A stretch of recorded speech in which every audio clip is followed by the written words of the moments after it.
Well, as the immigration enforcement takes center stage right now, there are many questions about the issue that sparked all of this, fraud. And with recent resignations in Minnesota's U.S. Attorney's Office, what happens now? Lou Raguse did some research today and is here to share what he found. Lou?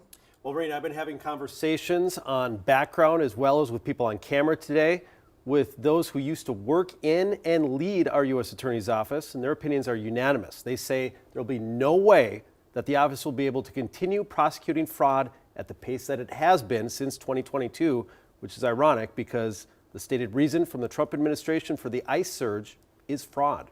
Reporters. Former acting U.S. Attorney Joe Thompson, Melinda Williams, who led the criminal division, and 4 other prosecutors who resigned along with them last week promptly removed their belongings from the Minneapolis federal courthouse. Sources say they resigned as a matter of principle after the DOJ instructed them to stop investigating the ICE shooting of Renee Good and instead investigate her and her wife. I think every federal prosecutor is committed to the rule of law and to following facts and making charging decisions based on an impartial, non-political analysis. And I think any good federal prosecutor would be concerned if they felt like they were getting direction to do something else.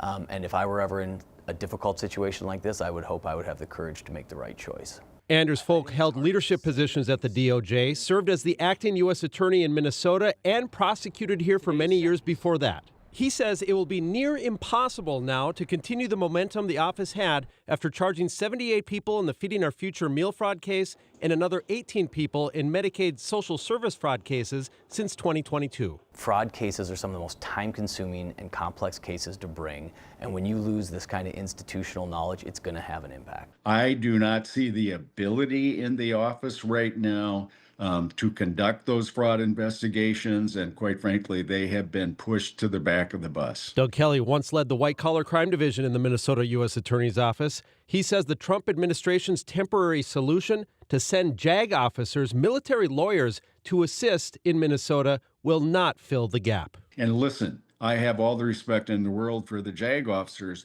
They are not trained in complicated fraud cases.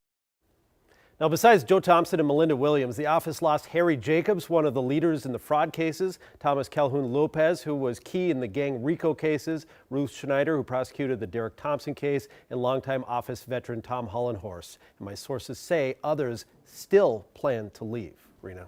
Bigger picture, will some people get away with the fraud if this happens, if people continue to leave? Well, I believe that people believe that they'll have the ability to continue prosecuting the people that are already charged and hopefully bring them to trial. The bigger concern is the people that were about to be charged. Will they still be charged? Will there be enough evidence to bring charges against as many people as they wanted to? And that's where a lot of the analysis is that no, they will not be able to, and some people ultimately will get away with it. All right, Lou, thank you.